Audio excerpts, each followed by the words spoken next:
ready to go ahead and get started. And if we have anybody else jump in, we can do that. First of all, thank you all for coming and spending a little bit of time today. I'm Devin Kroner. I am an agent in Northern Kentucky. I'm also an impact coach with the Locker Room. And what I'm going to do is share my screen here, and we're going to jump right into our topic today. Now, how many of you have done or currently do some lead conversion? You can give me a little emoji, comment in the chat, whatever you want to do. Online leads, Facebook, Zillow, Realtor.com, anything like that, right? And one of the things that is pretty consistent across the board is that online leads can be frustrating, right? They do not have a very high conversion rate. They're kind of the butt of the joke a lot of times in agent conversations, but for some people, they're a very important part of their business. And that's what I want to talk about today, is that kind of secret sauce of how we can improve our conversion when we are working with online leads. So if you are spending money and not seeing a return, that's frustrating. And nationally, the conversion rate is about 3 to 3.5%, depending on where you look, for online leads. So if you are spending $100 a month, just as a simple math, and you're converting about 3% on your spend, depending on how many leads you're getting, you're not getting a whole lot for your money usually. And when you are in a business to make money, we want to help people. I get that, but we're in the business to make money. And when you're only converting 3.5%, that's going to get really frustrating really fast, especially when you are newer.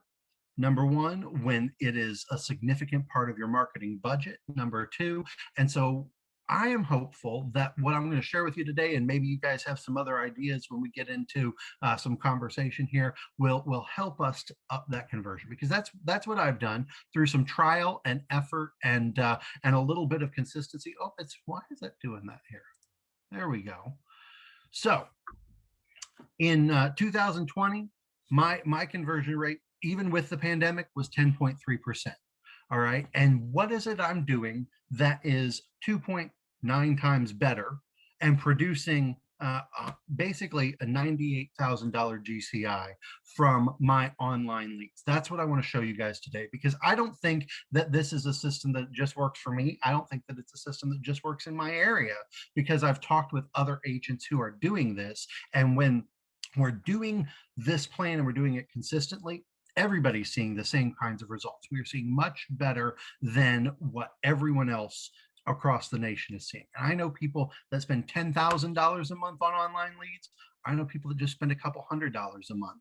It's not about how much you spend, all right, because your market is going to be different. Your price point is going to be different. Your commission check is going to be different. So if you're spending a lot, but you're selling $1 million homes, the math is still going to work if you are doing it the right way. Okay. And I believe that it's basically these two things that I have here at the bottom. I have a plan, and I pick the areas that buyers want, not necessarily the areas that agents want. And that was the first thing that really kind of opened this up for me when I started looking, because I was talking to other agents when I was new in the business, and they're saying, you need to be here, you need to be here, you need to be here. That's where the high priced homes are. The problem was I couldn't afford to be in those areas. Anybody else ever been there? You want to market in an area, but there are 5,000 other agents all marketing in that area, and you just can't afford to spend the kind of money there. I'm not a team, I'm a solo agent. I do have a transaction coordinator, but that's about it. And so I had to learn to pick the areas that buyers wanted to be in. Sure, everybody wants to own those homes, but most of these people that are using online sources are not looking in those high priced areas. They're first time home buyers, right? They're looking for starter homes. And I was new. I'm not from here. I didn't have a sphere to begin working with. So I decided I was going to build my business by working with people that were going to be primarily first time home buyers. All right. I knew a lot of them were not going to be buying the high priced homes, but I knew over time They were going to want to sell that home and move up. And I wanted to be the agent that they were connecting with. I wanted to be the one that was staying in touch with them afterwards. And I'm already seeing that. Even this year, 2 listings already from people in 2018 that bought starter homes, that we've sold those homes or are selling those homes, and they're moving up. So it's because I was picking the areas and using this plan. How do the numbers work? Again, I know different markets are different. Okay, if you're in Phoenix, if you're in LA, if you're in Tampa or Orlando, your prices are different than my prices in Northern Kentucky. I totally get that. But again, the percentages are going to stay very, very similar when you follow the process. So here's basically how the math works. Okay, I spend about $435 a month on average. Last year, that's what I spent. So for the total, and in one source, and this is Zillow Leads, but I don't just use Zillow Leads, and I'm going to talk about how I use this for all of them a little bit too. So with that one source, I spent $52.26. Off of Zillow Leads, I made $98,267 GCI. All right. After my expenses, now that is commission, that is split, that's taxes, that's marketing fees that I have to pay, like my MLS fees. We all have those kinds of expenses, right? That leaves me with the 78,613. Then I deduct what I spent on the Zillow Leads in this case, the 52.26. That means that $73,387 went into my bank account for me to spend just on one source. That means that in 2020, in the pandemic, I made 14 times what I spent. Now, if you were going to tell me that I could invest in something and I was going to get a 14-time return in 1 year, you're going to have my attention. And that's just, again, off of one source. That doesn't even count the GCI that I brought in off of OpCity, off of Market Leader, off of Facebook ads, off of ZBuyer, off of some of these others. It's just one source, but the process in all of those is the same. Okay. Now, why doesn't this work for a lot of people? Why is it that we don't see lead gen, these internet leads, working for folks? I think there are a couple of reasons. Number one is the stigma of it. How many of you have ever been told, especially when you were new in the business, you say, what do I do? And they say, work your sphere, right? Anybody? Give me a little hand raise, a little, yeah. And I absolutely believe that. I work my sphere. I think we need to work our sphere. I think for most of us, if we have a sphere, that should be a pretty significant part of what we're doing. But again, when I started in the business here in Northern Kentucky, I'm not from here. I didn't have family here. I didn't have friends here. I didn't have a vet. I didn't have a doctor. I didn't have a dentist. I didn't have a gym coach. I didn't have anybody. I had no sphere. So I had to start somewhere. And when everybody was saying, do this, I had to pivot a little bit and say, okay, I'm going to do something a little bit different. You have to get past the stigma of it, number one, because otherwise it's going to mess with your mind and you're going to find you're throwing money into something that doesn't work. Listen, guys, your life moves in the direction of your dominant thoughts. So if I'm looking at online lead generation in terms of this is not going to work, this is not how I'm going to build a business, and guess what? It's not going to work. You're not going to build a business. But it's been a pretty significant portion of my business for the last several years. The second is the cost. It does cost money most of the time for these leads. Even the ones that you pay a referral fee on the back end and you don't buy the lead up front, there's still a cost to it, right? Nothing is free. The markets and the options are another thing. Again, your market is going to be different than my market. Denver, Boston, some of these areas, Charlotte, your markets are very, very different, but that means your price points are different as well. The plan is going to stay the same.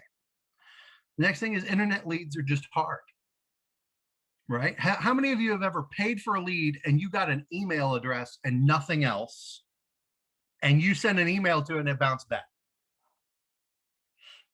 Doesn't that just make you feel good, right? Especially when that happens over and over and over and over again. Oh, we're going to get you quality pre-screen leads. You can't even get me a name and a phone number. What you talking about? You're going to get me quality pre-screen leads that are people ready to buy. This didn't even a real phone number. It isn't even a real email address. So it's hard sometimes. And you have to, again, have the right mindset, just like with anything else, because if you don't have the right mindset, you're going to get frustrated. You're going to get burnout. You're going to throw your hands in the air and say, this sucks and I'm not going to do it anymore. And you'll miss out. I really believe that. And then again, lack of a plan. So we have to work hard. We have to go after it. We have to make contact. We have to do the follow up, all those things. But I believe we also have to work smart. We do both, not just one or the other. So let's address these each specifically a little bit. The stigma of it. Again, people tell you work your sphere. I believe that. We need to work our sphere. Work by referral. I believe that. I love referrals. I do everything I can with my clients to encourage referrals. But again, when I started out, I didn't have a sphere. I didn't have referrals. My friends and family loved me. They were willing to tell people all about my business getting started on Facebook, but they're in Illinois, Kansas, Florida. I'm not licensed in any of those states. I couldn't sell anything there. Now I could refer out, but that wasn't helping me. The other thing is, again, the stigma of using some of these companies. We understand Zillow is not our friend, right? It's okay to be honest about it, especially as they become a brokerage. If we're with some of these other companies, it's competition. But here's what we need to understand. Look at the numbers, guys. 196 million monthly unique users. That's different people. That's not the same person going every day. That's unique people. 7.182 billion annual visits. Basically, the entire population of the world, in terms of the numbers, is looking at Zillow every year, at least once. 186 homes per second are being viewed. And 80% of all homes in the US. Come on, how many of you have ever looked up your home on Zillow to see what this estimate says? Come on, let's be honest, right? I check it regularly, especially now that they're a brokerage, because I want to see, are they adjusting what they're doing? I'm interested in knowing that. But again, I want to make sure if I'm taking these leads, I'm getting them off of there as fast as I can. We'll talk about that. So the reality is, though, whether you love it, whether you hate it, whether you don't do a single Zillow lead, you need to understand that people are looking there. And even if you're taking them from your sphere, even if you're getting them from other sources, the likelihood is they're probably shopping on Zillow, and you need to have a plan of how to connect with them and how to redirect their focus to get them off of that. Amen. Preach on, Devin. I'll just keep on going. That's the stigma side of it. The next thing is the cost, right? Again, it costs money. And my numbers work out to this: 217 leads for $5,226. That averages out to about $24.08 per lead is what I spent. Now, 217 is how many people I got put on the phone with. Now, again, I'm talking about this was just off of Zillow. All right. Opcity is a little different the way they do it, but I got leads that were, this person's not ready to talk to an agent. I get Facebook leads that are, just an email and a phone number. I'm talking about 217 people, one source, put on the phone with me. I am talking to them, not just all the other stuff. That works out to about $24.08 per lead. And some people say, man, I can generate a lead for $1.50. And I get that. But again, what are you calling a lead? I don't call it a lead if I just get an email address that doesn't work. I call it a lead when I am having a conversation with someone. Everything else is a potential, but it's not doing me any good if I don't talk to anybody. So $24, and that might seem a little much, but I know people that do pop buys 4 times a year for clients, and they spend $25, $30 a pop buy. I know people that are doing, first-time home buyer events, and they've got promotional material, and they've got food, and they spend $25, $30 a person to get 2 or 3 people coming in. So it depends on how you want to look at using your marketing dollars. I'm not saying there's anything wrong with pop buys. I think those are great too. But again, you got to have clients to be able to do pop buys. So it seems crazy until you, again, break the numbers down. 21 closes, that 78,613 after those expenses. That means that I made $37.43 per lead close. That was what goes into my account. Again, I'm in a different market than some of y'all are in. You might think, gosh, $3,700 on a commission check. Guys, again, I'm working with a lot of first-time home buyers. We're not buying $300,000 houses off of most of these internet leads. We're buying, in my market, 80, 90, 100, 120, $130,000 houses. Okay. But then in 2 or 3 years, they're going to be buying the 200, 250, $300,000 houses. And that's where it gets fun. So 3743, again, I made 14.8% or 155% return on my cost per lead of 2408. That's not bad. Now compare that to a different lead source. All right. How many of you have used Opcity at some point in the past? Anybody? No? Does anybody not know what Opcity is? I'm looking here. I don't know what it is. Yeah, go ahead and explain that, because that's a big force. Sure. Yeah. Opcity is another very prominent online lead generation source through realtor.com. Okay. You generate leads through realtor.com, but they do it differently in that they have an app and a portal. And when somebody's looking in a certain zip code, they send out a notification to agents, and the first agent to click that notification gets the phone call and gets the potential to work with the lead.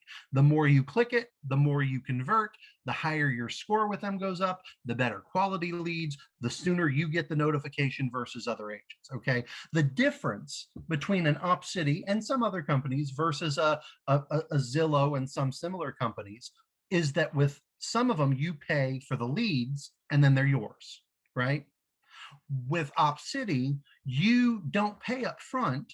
You pay a referral fee if and when it closes, which again, if you don't have a whole lot of marketing dollars, that can be a really great value to you. I don't have any money to spend, but I got time. So I'm going to sit there with my phone and my app open. And when that notification comes up, I'm smashing that button to accept it, getting those leads. All right. And then if I'm able to sell them a house, I pay a percentage referral fee, which is a little different depending on the price point and the market that it's in. All right. But I don't pay if I don't close. So I want to give you an example here at the bottom. You can see how this works out of a typical Opcity lead. Again, my market, 30 to 38%, depending on what price point. In this market here in Northern Kentucky, it's usually about 35%. It can be a little lower. It can be a little higher. That's the referral fee if I close $150,000 house. So 150,000. I'm just saying 3%. Maybe it's 2.5. I like 3 because it's a nice, easy number. All right. Gives me a $4,500 commission. You pay the referral fee off the top before taxes, before brokerage splits, before anything else. Opcity gets their money because they gave you the lead. All right. Everybody with me so far? So I'm taking $1,575 off of my $4,500. That leaves me with $2,925. I still have to pay my brokerage fee. I still have to pay my taxes, whatever my split is, all that stuff. So out of that $4,500, now I'm grossing $2,340. All right. I'll give you a personal example of this. In 2019, I sold a $400,000 farm that was an Opcity lead. Man, I was so excited. I looked at the Alta. I saw what the check was going to be. I was like, baby, we're going to Disney World. It was a great day. By the time the referral fee and the split and the taxes came out, it was about the same as if I just straight up sold a $130,000 house. I was so disappointed because that was one of my first ones. I didn't understand that math. All right. So this free $150,000 lead up front is costing me $1,575 when I close it. It's not free. Now, again, it's great if you don't have business and you need leads and you need clients, because you don't have to spend anything unless you close it. But understand, it's not free. There's a cost. What is that cost? Know the cost. Guys, this is a business. We got to run it like a business, right? So look at this little river up here in the corner. You see, this is a picture of the Amazon from space, Amazon River, okay? And you see the tributaries all running into the main river, right? We understand, we know we have to have multiple streams feeding in to our business. Do not, please hear me, even if you work this system and you are really successful with it, please do not just rely on one source to generate your leads in your business. All right, you've got your sphere, work your sphere. You're going to do some targeted marketing to a specific area, do that. You're going to do open houses. Man, Coach Mary Lou's on here. You talk to her, you get in her program about the open houses, and you work that. I did some of it. Most successful open house I ever did a couple weeks ago. All right, this is all about being part of your overall strategy, because not every market has good availability. I have a friend in San Francisco. In order for him to be in any of the zip codes he services, if he was going to do Zillow leads, he has to spend at least $5,000 a month. Now, again, if you sell houses consistently, that's not that bad, but he's trying to get started in the business. He doesn't have $5,000 a month. So you got to have multiple streams, all right? Because not every market has the same availability. Not every market has the same options. All right, I want you to look at some of these logos that are on here for just a moment. You see Bold Leads, HomeLight, Ojo Labs, Homes.com, Set Schedule, OpCity, Real Geeks, Offers. These are just a few of them. These aren't all of them by any stretch. But how many of you have ever heard of and or used some of these that are on this page, right? Right.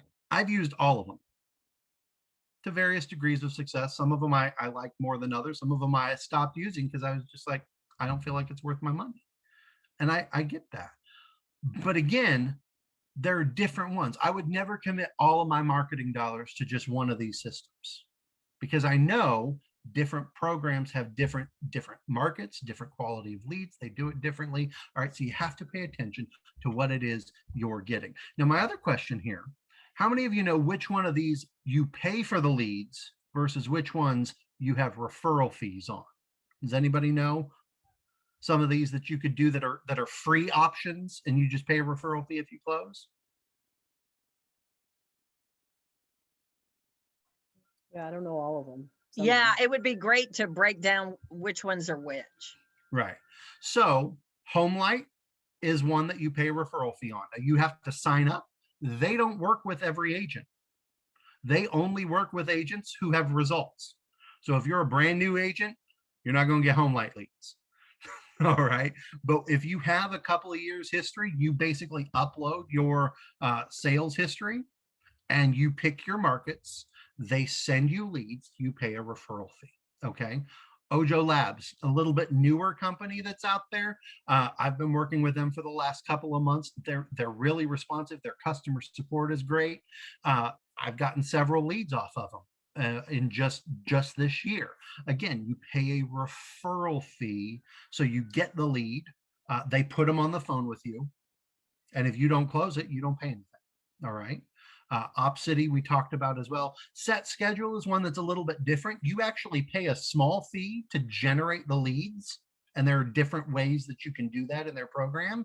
And so it's very low cost to generate, but then you still pay a referral fee afterwards. So that one is one where they kind of get you on both ends. So you have to be careful with that. But if you need help generating leads, maybe you don't have market with some of these others, because what they do a lot is Facebook and Google lead generation. And so if OpCity doesn't have zip codes, or Ojo Labs or HomeLight doesn't have the zip codes and the in your market available, Set Schedule can be a way to go. Just understand you're going to pay a little bit up front, and then you're going to pay on the back end as well. The others, your Bold Leads, your Offers, your Homes.com, obviously your Zillow, those you are paying for the leads up front, and the cost is going to be different depending on the leads, the area, your market, all of those sorts of things. Okay. So there are options, and those are some that right now today, if you're not on the OpCity team, you can't just go sign up yourself. But if you're part of a brokerage, you go to your broker, say, hey, are we signed up for OpCity? All right. If they are, then they just send you basically an email. You sign yourself up under your broker and pick your zip codes. You can start getting leads, in the next 24 hours. Ojo Labs, you don't have to do it through your brokerage. You just go to the website, you sign up, you pick your zip codes. And again, when I signed up, I think it was in my market here, it took about 2 days before I got my first lead, and I get notifications at least 2 or 3 times a day. I don't get to click them all because I'm not always available to, but I do get them.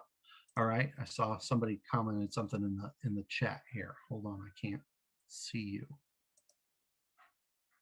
I don't know where I can't see the chat for some reason with the screen open. So I'll come back to that if we have a question. All right.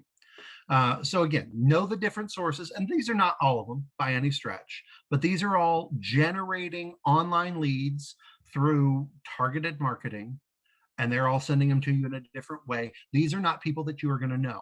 So you're going to have a very specific plan. What is the plan? Here's my plan, guys. It's not magical, okay? But it is refined by using it, by talking to other agents who have done it. Number one, I'm picking my zip codes carefully. It doesn't matter if it's a referral type lead or if I'm buying the leads up front, okay? I'm going to pick my zip codes carefully. I'm paying attention to where do the people want to be? Where are the people who are buying most? What are the hottest markets? I would love to be in the high priced area in my market here, an area in Union, Triple Crown. I'd love to be there. I don't know anybody who lives there, and I don't have the money to throw into that kind of marketing. So I'm not starting there, but I'm starting in areas around there. I'm picking my zip codes. Number two, if you're not in the top three, forget it. And even with some of these other lead gen sources like Ojo Labs and OpCity, your score increases as you do it. Make sure it's annoying. Man, guys, OpCity, if you've done this, tell me if I'm right. They annoy the bejesus out of you wanting updates on stuff, right? Like I've actually told my OpCity rep a couple of times, leave me alone. I don't have anything to tell you. I've done that. but if you don't keep them updated, even if you don't have any updates, they turn off your leads. It's going to drop your score. So even when they turn it back on, you're not getting as many leads as fast as other agents are. So I worked hard with OpCity to get my score up over 115. I am going to work hard to keep mashing that button. Even if I can't take the call, I click the dismiss. I don't just let it go, right? I'm updating their system. I don't like it because they spy on you, but I'm updating their system, right? I'm doing everything I can to keep my score high. Same thing with Zillow. You know, if I'm picking a zip code with Zillow, I want to make sure that I'm not the 50th agent in line in that zip code because nobody's going to see my face and my name. I want to be toward the top, whatever their metric is, and talk to them. When you sign up for offers, for Bold Leads, for Real Geeks, whatever, talk to them. How do I make sure that I am increasing my whatever your system is of tracking? How do I make sure that I am increasing my conversion with you so that I am consistently generating leads, so that I'm consistently staying at the top, so that I'm the one who's showing up? Ask them that. They'll tell you. They will. Why? Because they want to keep you in the system. They want to keep you coming back. They want to keep your money flowing. All right. Next, if you can't take the call, don't buy the lead. Not rocket science, but why would I spend, $300 a month, $200 a month? Why would I spend $24 a month to generate something if I'm not going to respond to it? And this is the thing that I don't understand about a lot of agents. They throw money out there into different marketing, but then they don't respond. You don't answer your phone, right? We can't do that. We cannot be undercover agents. All right. We have to be the ones that are out there, on the marquee of social media. We have to be the ones that are responsive. We have to be the ones that people know, man, when I call Kit, when I call TJ, when I call Betsy, they're gonna either answer their phone or they're gonna get back to me, right? And again, I don't have a team. I'm a solo agent, but here's what I did. You see these guys over here on the side, the Agent Assist and Agent Assist, which are very, very similar, but they are different companies.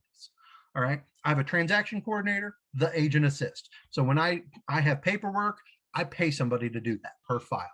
I don't have time for that because I'm generating leads. I want to work with clients. I want to show houses. I want to make money. I'm not making money by following up on emails and putting stuff into my system, making sure my checklist is filled out. I pay somebody to do that. All right. And it ends up being a great value for me. Now, if you're on a team, you already have somebody that does that. Agent Assist is an ISA. I pay somebody to answer the phone for me.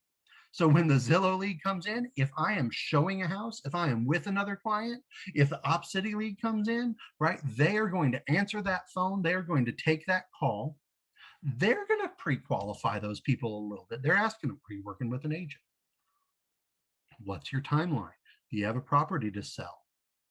Right? What's your budget? Are you already pre-qualified? They're not going through everything like I'm going to, but they're getting some basic information. Then you know what they do? They call me. And if I can answer the phone, I'm going to take that call right then and we're going to go on down the road. But if I can't, they go ahead and set up a time for me to respond. Now, there's different companies that'll do it different ways. These guys I liked because they gave me a month free to try it and it worked. So I signed up. Okay. And they'll do that for you if you need an ISA. But you know, make sure if you can't answer the phone yourself, if you're busy and you're selling and you're producing, that's a wonderful problem to have.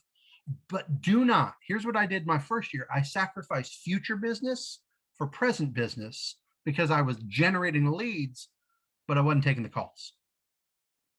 Anybody ever done that? You ever been there? Right? Again, I'm spending money now knowing that it takes 45, 60, 90 days to generate some of that business. And guess what happened? The first year, by the time I got to, I had great spring and summer. By the time I got to October, November, December, I didn't have anybody looking. I didn't have anything pending. I was so glad at that point that I was a dual career agent and still had a job that was paying me every other week, or we would have been in trouble because I wasn't paying attention to my pipeline. You have to do that. Absolutely have to do that. Now, here's where it gets a little different from the way most of us are taught. When you are working with your sphere, when you are generally taking a lead, you know, the best practice is we want to do a buyer's consult, right? You ever been told that? Coaches, right? We teach that. And I absolutely believe in buyer's consults. But if I'm taking a lead off of OpCity, if I'm taking a lead off of Zillow, if I'm taking a lead off of Ojo Labs, if I'm taking a lead off of Facebook, I am setting the appointment for the house that they want to see. Well, you don't know if they're qualified. I don't care. And here's why. Because if I don't set that appointment and get in that house and get face to face, if I say, well, let's get together first, they are hanging up with me and they are calling the next person on the list. You know how I know that to be 100% true? Because 3 times in one day, I did that because that's how I was trained. Don't go and meet them, set the buyer's consult.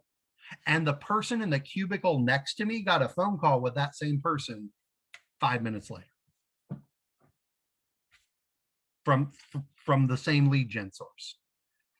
All right, these people want instant results. People that are looking online, people that are looking on Zillow, on realtor.com, on homes.com, on these places, they are microwave mentality. They want somebody to respond now. Now, here's what I'm going to do.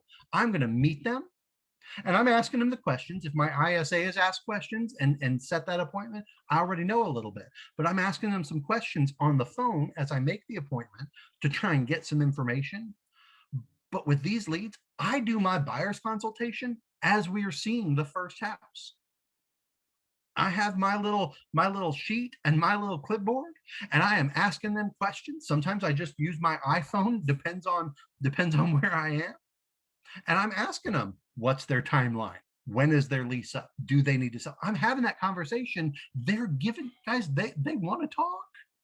It's not that they don't want to talk. They just want somebody who's attentive to their needs. Right? So it's got to be a little different. If you're taking them off of these lead gen sources, make the appointment. Well, it's a $300,000 house. I don't know if they can buy a $300,000 house. Well, they ain't gonna buy no house with you if you don't go show it to them.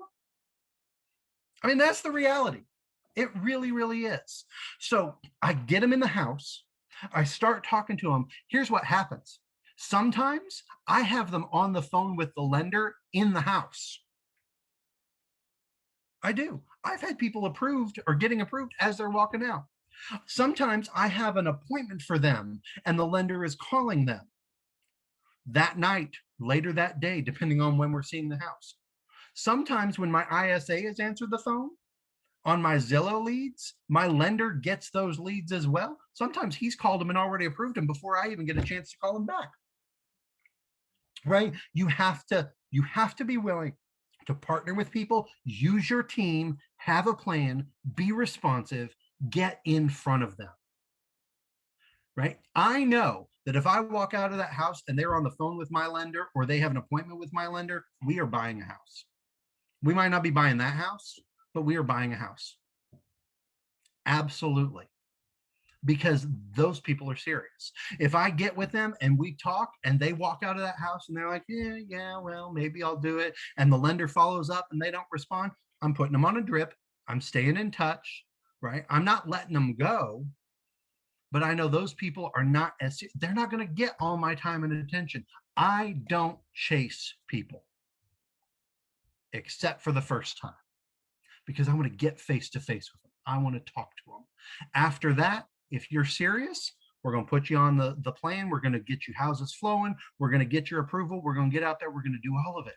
But if you're not serious, I got other people that are, and I'm going to be focusing on them. And that's the next part, is controlling that process. Again, you can't let these people control you because they will. They will. I've had people that they didn't want to talk to the lender. They didn't want to get pre-approved. They didn't want to tell me if they were approved, but we saw that one house and they're like, oh, I know I can get approved. I know I can buy. And then the next day they want to go and see 15 more houses. Y'all ever had that happen? Guess what? You know, Jerry Maguire, show me the money, show me the approval, baby, show me the approval. That's what you got to do. And sometimes people get upset about that. But it's like, look, especially in this market where houses are flying off the market first day, multiple offers, we don't have time to go and see and you think about it. And you know that. So we have to control the process, but it's a little bit different than my friends and family, people in my sphere, stuff like that, because these guys are looking online. The other part of controlling the process is I'm getting them off of whatever site they were on and into my search portal. I don't care if they're on realtor.com. I don't care if they're on Zillow. I don't care if they're on homes.com. I don't care if I'm on Facebook Marketplace. Part of the process is I'm getting to know what it is they want. I want 3 beds, 2 baths. I want a half-acre land, you know, all that stuff. And I'm getting them on my search portal. And the first time out of my search portal, I actually text them some lead codes to make sure that it's working and they've got it. And then my system tracks that. I know what they look at, how long they look at it, what time of day they look at it. Did they come back and look at it again? I know all of that stuff. And so I'm following up with them, right? Control the process. Don't let them control you. Get them off of the Zillow search. And they're going to keep going back to it. Hey, text it. I see somebody ask me about something coming off of Zillow. I text them out of my portal, that same link, let them click on it and look at it in my portal. I'm getting them off of there. Realtor.com, same thing. I am getting them off of there. I am controlling the process. And then automate everything you can. Right? Do your market reports, do your drip campaigns, do your follow-up, you know, have your assistant help you if you have one, whatever it is, but make sure you are spending time doing the things only you can do, which is what? Showing houses, writing contracts, qualifying people, right? I got somebody that can do all that other stuff. And it may cost me a little bit more money, but when I know my value and I know how much I cost per hour, it's a lot better for me to be paying somebody, to be paying a company to do some of this other stuff, to make sure that people are followed up with, to make sure that the drip campaign is set up, to make sure that an email goes out, right? Have a plan. Have a plan. Now, I want to talk a little bit. This is a screenshot off of Zillow, but you can use this for any of these lead campaigns, any of these lead sources, okay? In my market, I know there are a lot of people that like the Fort Mitchell area. It's a nice area. The homes are good quality. They're a nicer price point. If I want to be in that area, it's going to cost me more. It's going to cost me more money. So what I do is I market in the zip codes around it. See these blue and this red one? I'm looking in those zip codes. I'm doing that with OpCity. I'm doing that with Ojo Labs. I'm doing that on homes.com. I'm doing that in my Facebook targeted marketing. I'm doing that everywhere that I market. Why? Do I want to sell in that area that the arrow is pointing to? Well, sure I do. But I know that there are a lot of high-powered teams and a lot of high-powered agents spending thousands and thousands and thousands of dollars marketing in that zip code. I cannot compete with that. But you know what? Those guys are not marketing in this little zip code up here, the 41016, a lot of them aren't. They'll sell up there. But they're not doing mailers, they're not doing flyers, they're not doing Facebook ads targeting that market. Why? Because those homes are a lower price point. So I'm going to market in those areas around. And why is that? Because people are going to look at homes in that area and say, you know what, I like that, but I can't afford that. And they're going to look close by. What are the schools like next door? What is the neighborhood like next door? Find the areas where you can compete and make sure that you are showing up in where you are, that you are generating the leads consistently. And then here's the other thing, know the down payment programs in your area. All right. We have a statewide down payment program that is available to people. We also have a local program that some people call it different names, but it's only available in certain zip codes. Guess what? Not every agent in my market knows about that program. It's a grant program. In other words, if the house qualifies and the person qualifies, it's free money to them. That gives me an edge. I found that a lot of lenders don't even know about that grant program. You know how I found out about it? I started calling some of the municipalities, the cities, saying, hey, do you have anything that you offer first-time home buyers, people wanting to move into your community? And they told me about it, right? We're supposed to be market experts. You're not a market expert if all you do is know what's new on the MLS. That's not being a market expert. You're a market expert when you know where things are selling, what is the difference in price now versus 6 months ago, a year ago, how hot is this area? You know where the good schools are, right? You know where new businesses are coming into play. You know what the programs are that are available. Make yourself a market expert. That's how you're going to add value, especially when you're working with these internet leads and you're able to tell them stuff nobody else has told them. Hey, did you know there's a brand new restaurant going in right down the street? Oh man, I love that place. That's so cool. Hey, did you know that there's a special down payment program that's available in this city? Oh man, I've talked to 5 other agents that I've met off of Zillow. Nobody else has mentioned that. That's because they don't know. But I do. And that's what you get for working with me, is you get insight nobody else has. Why? Because I'm an expert. Right? I am an on purpose agent. So again, the secret sauce of the conversion, pick your zip codes. Be careful and be on top of your metrics. Pick your zip codes. Sure, I want to sell $1 million homes. But the people in my market that are selling $1 million homes, been doing this for 20 years, they know everybody who lives in those $1 million homes. So I'm much better off starting off selling the $150,000, $200,000 homes. And in 3 years, when those people want to move up, we're going to move up to a $500,000 home. And then we're going to move up to $1 million home. Guess what? I get more sales that way. I get faster sales that way. I'm okay with that. You have to build your business the way you want, but pick your zip codes and do your best not to compete with every agent in your market if you can find zip codes that are easier to work in. I'll tell you, there's one zip code in my area that is right along the river. Every single house in that city is in the floodplain, which means that they all require flood insurance. There's one house that's been on the market for 411 days. In the last month, I have taken 67 calls on that house. 5 of those people are under contract right now. I'm the only person marketing in that zip code off of that one lead gen source. I'm the only one. Because most of the agents know people who are trying to buy first-time homes that are looking there, they're not going to be able to afford it. I know that, but I know that people are looking at it because they see the price of the area, and I'm then able to direct them to things that are going to work for them because I know my market and I know the area. Pick your zip codes. Take the calls. If you can't answer the phone, have an ISA, have an assistant, have your spouse do it. Honey, I know you're a stay-at-home spouse. Here's what's going to happen. When the kids are having a nap and I'm working, you answer the phone, right? Whatever it is you have to do, get creative. All right. I have one agent I'm working a deal with. I called the other day, her 13-year-old daughter answered the phone. I was like, what's that about? She calls me back later. She said, I pay her $5 an hour. 13 years old. That's a good deal. When I have other things that I have to do. All she does is answer the phone, say she's not available right now. Can she call you back at X time? That's all she does. And you know what? It works for her, right? But answer the phone.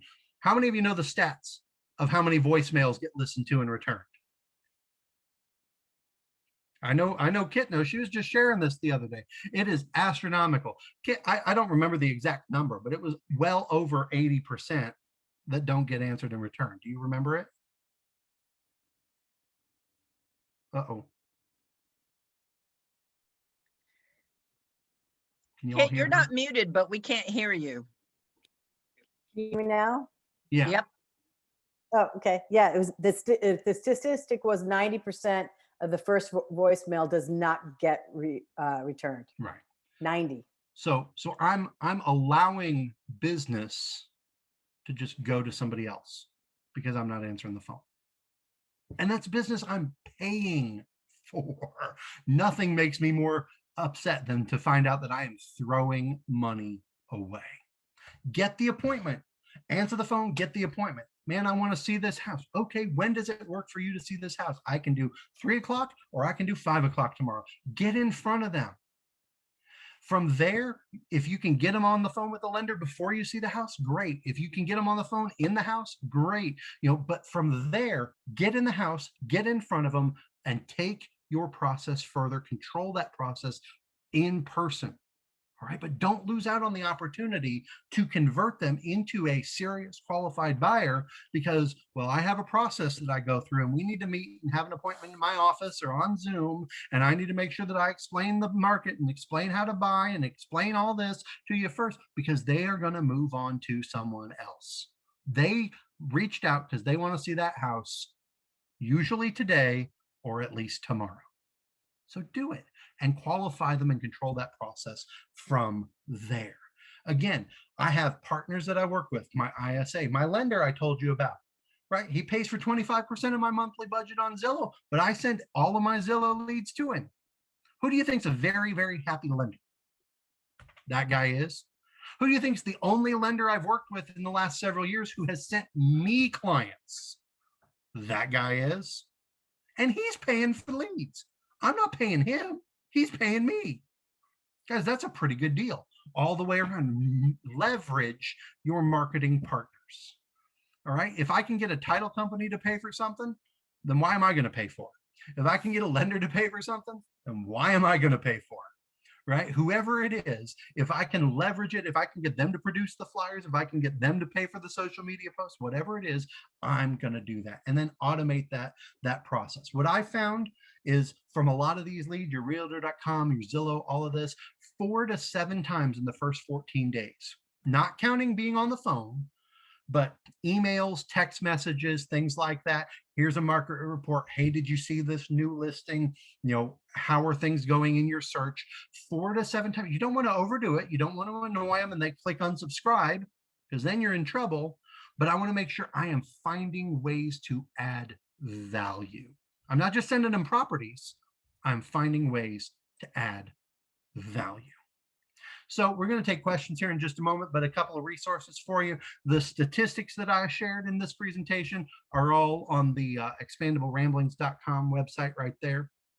If you're interested in transaction coordinator or ISA, there's the websites just of the people that I've used and worked with for you. And then we have some free downloads. You just click them and download them on my website, the 71 ways to build your database and the 9 ways to win listings. So with that, I'm going to stop the screen share. I'm going to open it up for questions. Is there anything that I can come back to and touch on that maybe I went over too fast or you didn't quite understand or anything that I can answer for you? I'm looking in the chat here, Devin, because I'm not sure if you see the chat. And I think everybody was just really, what you focus on expands, loving the fact that your, life moves in the direction of your dominant thoughts. Betsy asked, have you tried to schedule a meeting with them 45 minutes prior to the showing appointment?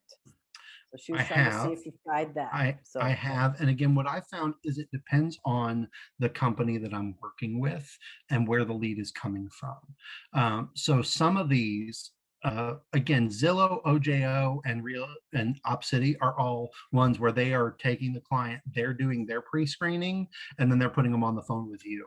These people have usually, what I found, especially with OpCity, is they've been on the phone 15, 20 minutes already. They don't want to talk anymore. They want to go see the house that they click the button to go see. I mean, they just do. And so I am not going to mess around with annoying them. I'm going to make the appointment at a time that is convenient for both of us. And I'm going to usually email them out the property disclosure ahead of time. So, and most of the time they reply to that. So I know I've got their email and it's working, right? And I'm going to go see that house. Some of the others, when I've done leads off of Facebook, my company, again, we have a program called Making It Rain that's, internet generated leads mostly off of Facebook. A lot of times I will ask them, if hey, I've never bought a house before, this is my first time, great, would you like to have a discussion before we go and see this house? I'd love to meet with you, I'd love to talk with you, I'd love to jump on a Zoom call. And I get some that do, but again, they don't know me yet. And so especially if you see a picture of me, I'm a big guy, so I have one young lady right now that we just got under contract. The first 3 times we went and saw a house together, she brought her mother, right? Because she saw my picture and she's like, this dude looks scary. Right? So it depends on where the lead is coming from. And I'm going to ask that question again. If I can do a full buyer's consultation with them, if they're open to that, why the heck wouldn't I do that? Absolutely. But if I can't, if they are ready to go, I'm going to get them in that house first, and we're going to talk from there. All right, Devin, you've got another question from TJ, and he says, even though you aren't requiring a pre-approval to see the property first, are you still making sure that they're not working with somebody else, another agent? So yes, and again, sometimes you find out at the property that they lied to you the first time, which has definitely happened. But I'm asking that question. I know my ISA, if they answer the phone for me, they ask them, are they working with another agent? What I found with that is that sometimes people don't understand the working with another agent question. They will say no because they have not committed to another agent, but that doesn't mean they haven't gone and seen 10 houses with another agent, right? And again, I don't want people stealing clients from me that I've been putting time and energy into. So if I find out that they have another agent that they have been talking, like if you just talk to them once, that's not a commitment. But if you've gone and seen 4 or 5 houses, I had one guy that came off of OpCity, and he wanted me to write a contract at the house that we saw. And he said, because my agent who I've been working with for the last 3 months wasn't able to come, but I didn't want to miss out on this house. I said, well, you know what? Here's what you need to do. You need to call her and you need to ask her to write the contract and tell her that you saw this house and you saw it with another agent, but she's been working with you. Well, I'm not committed to her, right? But she's been working with you. And the thing is he was a pest inspector, so I know he knew better. So again, it's part of the managing expectations. No, I don't require them to be pre-qualified before we go see that first house, but they're going to be pre-qualified or they're paying cash before we go and see any more houses. And I make every buyer signs a buyer representation agreement with me. I mean, I don't waste my time on you after that first house if you don't. And the thing is I've found that most people won't balk at that if you present it correctly. And that's really what it's all about, is how are you presenting a buyer representation agreement? And I tell people, look, if we get into this and you find out you don't like working with me, you don't feel like I'm getting it done for you, you tell me, I'll let you out of this thing. I'm not holding you to it just because you signed it. But if I'm putting in the effort, if I'm the one sending you properties, if I'm the one showing up, you're not buying a house with somebody else just because you walked into an open house at a time I wasn't available. That's not how that's going to work. And most people do get that. Again, you have to word it right, but most people do get that. All right, Devin, we've got just another comment here. Betsy's just saying her concerns are always safety and getting the buyer's agent signed, which you addressed. And yes, there are obviously opportunities and times that we do need to be concerned for our safety.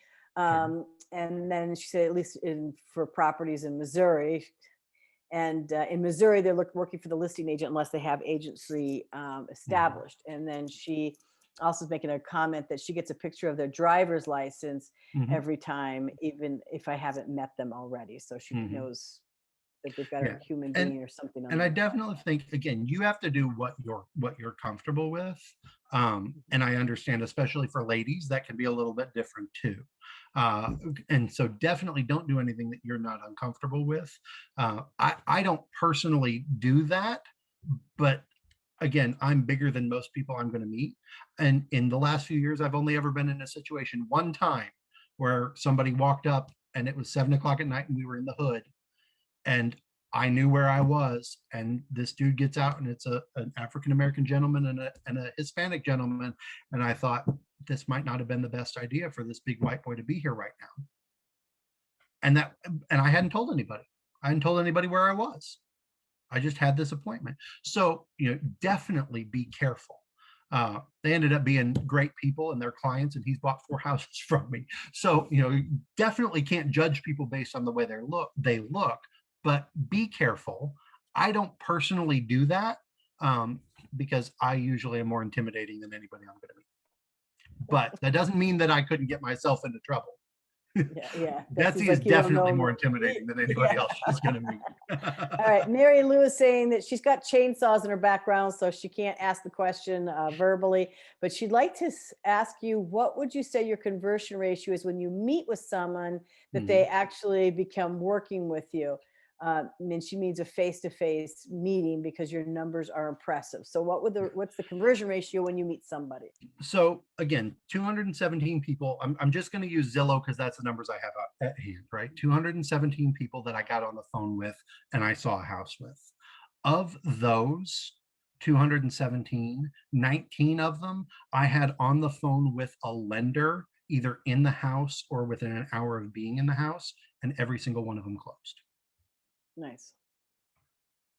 So again, it is really about how you handle it. If I can get them on the phone with the lender and I can get that pre-approval, because again, he knows how to work with me on this. And so we're all about partnership. We're a team, right? He's on my team, I'm on his team, and we have that kind of relationship.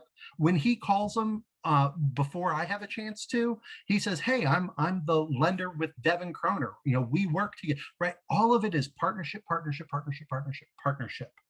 And the thing is I didn't ask for that. He approached me and he said, "What do I have to do?" I said, "Here's what you have to do. You have to be responsive." I said, "I understand you're working with other agents, you've got other deals, but if you are going to get my leads, then if you don't call them before me, then you need to be calling them right after me." Right? That's how this relationship has to work.